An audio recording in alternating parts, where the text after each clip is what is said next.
Hello students, आप पढ़ रहे हैं कोशिका जीवन की इकाई चैप्टर 8 कक्षा 11 जीव विज्ञान का। आइए देखते हैं कोशिकांग में एक नए कोशिकांग के बारे में जिसका नाम है माइटोकॉन्ड्रिया, हिंदी में कहते हैं सूत्र कणिका। तो ध्यान से देखें, यह सूत्र कणिका का फिगर है। देखें, यह आपकी सूत्र कणिका है जिसे इंग्लिश में माइटोकॉन्ड्रिया कहते हैं। इसमें बाहर की तरफ दो झिल्ली है। सबसे बाहर है बाह्य झिल्ली, उसके बाद अंदर की तरफ होती है भीतरी झिल्ली। ठीक है, तो यह दो झिल्ली से घिरा हुआ कोशिकांग होता है, बाह्य झिल्ली और भीतरी झिल्ली। ठीक है, इसके अंदर जो रस भरा रहता है उसको आधात्री कहा जाता है, मैट्रिक्स कहा जाता है। इसमें आप देख रहे हैं यह उभार निकला हुआ है, उंगली की तरह उभार निकला हुआ है जिसको क्रिस्टी कहा जाता है। ठीक है, यह जो है स्पेस क्रिएट हो रहा है इन दोनों के बीच में, जिसे अंतर झिल्ली अवकाशिका कहा जाता है। ठीक है, तो यह अंतर झिल्ली अवकाशिका है। तो यह आपका सूत्र कणिका के संरचना का अनुदैर्ध्य काट है। ठीक है, आइए इसके बारे में पढ़ते हैं। सूत्र कणिका अर्थात माइटोकॉन्ड्रिया। सूत्र कणिका को जब तक विशेष रूप से अभिरंजित नहीं किया जाता तब तक सूक्ष्मदर्शी द्वारा इसे आसानी से नहीं देखा जा सकता है। ठीक है, तो जब तक आप माइटोकॉन्ड्रिया को, सूत्र कणिका को विशेष रूप से स्टेनिंग नहीं करेंगे, विशेष रूप से रंगेंगे नहीं, तब तक आसानी से इसको माइक्रोस्कोप से देखा नहीं जा सकता है। ठीक है, सूत्र कणिका को जब तक विशेष रूप से अभिरंजित नहीं किया जाता तब तक सूक्ष्मदर्शी द्वारा इसे आसानी से नहीं देखा जा सकता है। प्रत्येक कोशिका में सूत्र कणिका की संख्या भिन्न होती है। ठीक है, तो प्रत्येक कोशिका में माइटोकॉन्ड्रिया की संख्या जो है, सूत्र कणिका की संख्या जो है वह अलग अलग होती है। यह उनकी कारकीय सक्रियता पर निर्भर करती है। ठीक है, कोशिका की कारकीय सक्रियता कैसी है इस पर निर्भर करेगी उसके अंदर पाए जाने वाली माइटोकॉन्ड्रिया की संख्या, सूत्र कणिका की संख्या। ठीक है, अगर जो है कोशिका जो है ज़्यादा कारकी दिखाती है, ज़्यादा वर्क करती है, ज़्यादा एनर्जी खर्च करती है, तो उस कोशिका में सूत्र कणिका की संख्या ज़्यादा होती है।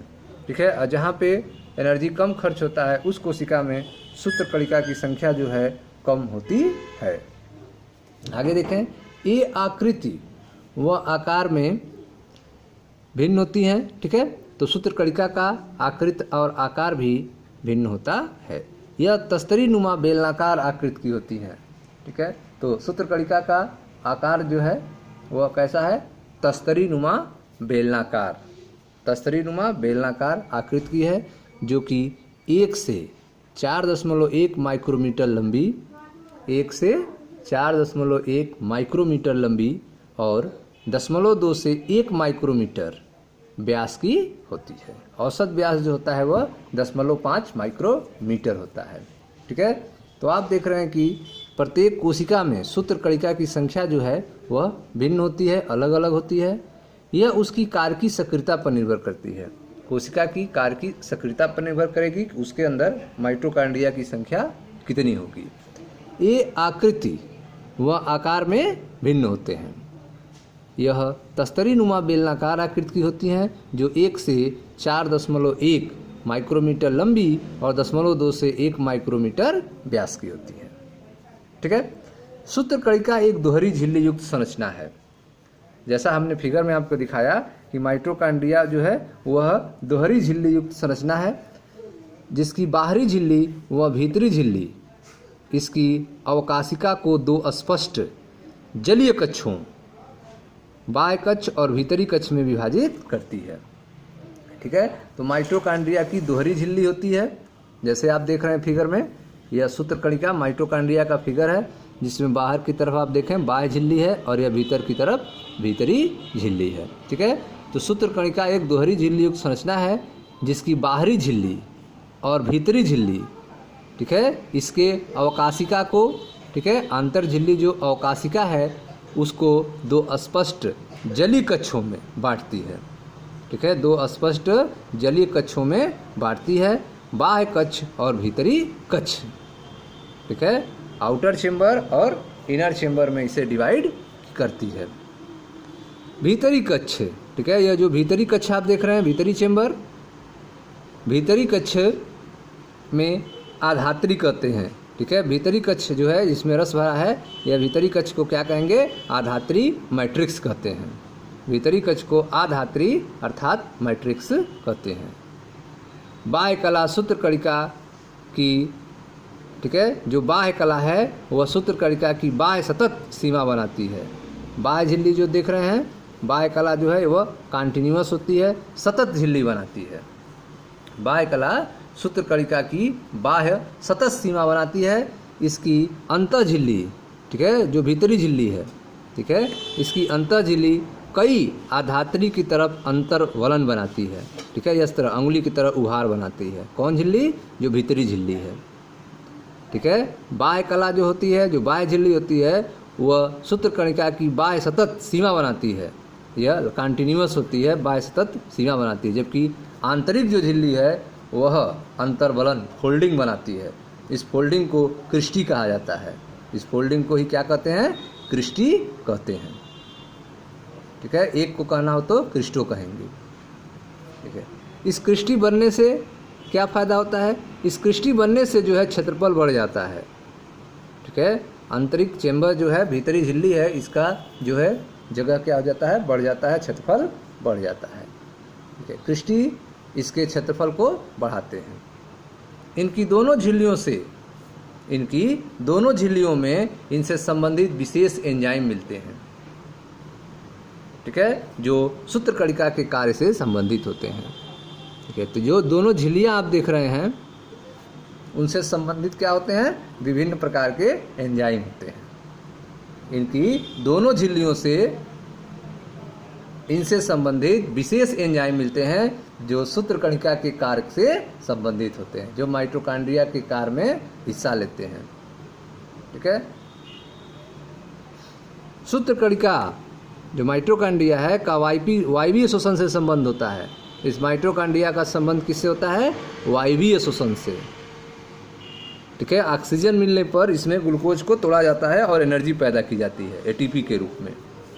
तो सूत्रकणिका माइटोकॉन्ड्रिया का वायवीय शोषण से संबंध होता है। इनमें कोशिकीय ऊर्जा एटीपी के रूप में उत्पादित होती है। इनमें जो ऊर्जा उत्पन्न होती है वह एडेनोसिन ट्राइफॉस्फेट अर्थात एटीपी के रूप में उत्पन्न होती है। ठीक है, तो इसमें जो ऊर्जा एटीपी के रूप में उत्पन्न होती है, इस कारण माइटोकॉन्ड्रिया को कोशिका का शक्ति गृह कहते हैं। सूत्रकणिका को कोशिका का क्या कहते हैं? पावर हाउस कहते हैं, शक्ति गृह कहते हैं। ठीक है, सूत्रकणिका का जो मैट्रिक्स है, आधात्री है, इसमें एकल वृत्ताकार डीएनए अणु पाया जाता है। ठीक है, single standard circular DNA molecule पाया जाता है मैट्रिक्स में। सूत्रकणिका के आधात्री में एकल वृत्ताकार डीएनए अणु पाए जाते हैं और कुछ आरएनए राइबोसोम्स जो 70S के होते हैं तथा प्रोटीन संश्लेषण के लिए आवश्यक घटक भी मिलते हैं इसमें।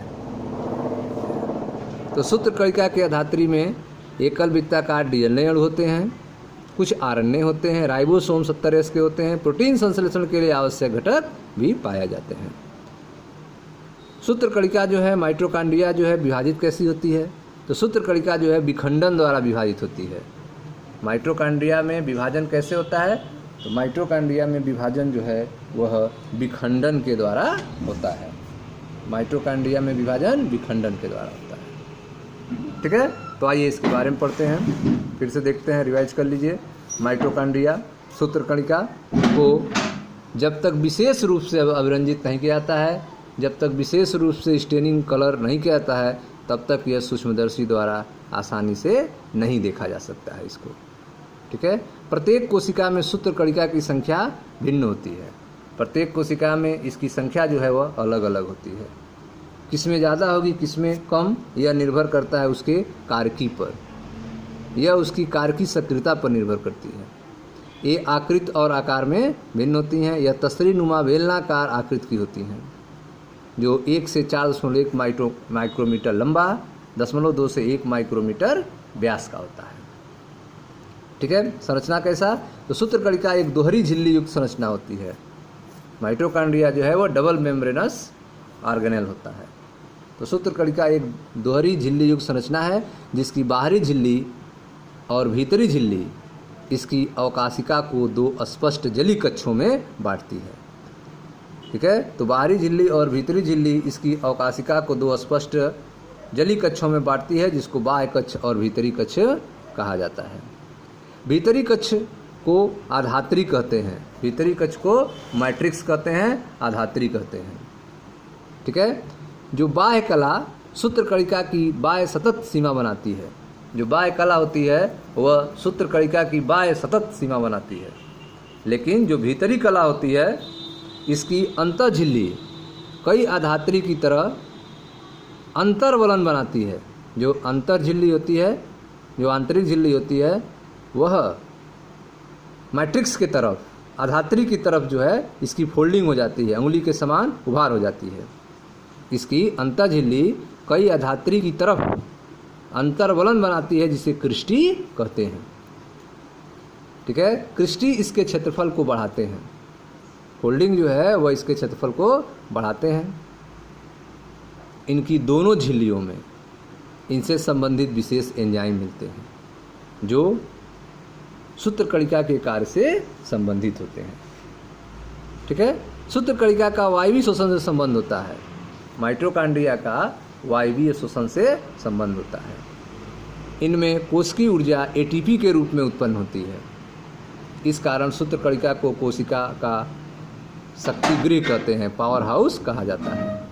सूत्रकणिका के आधात्री में एकल वृत्ताकार डीएनए अणु पाया जाता है, सिंगल स्टैंडर्ड डीएनए पाया जाता है, सर्कुलर डीएनए।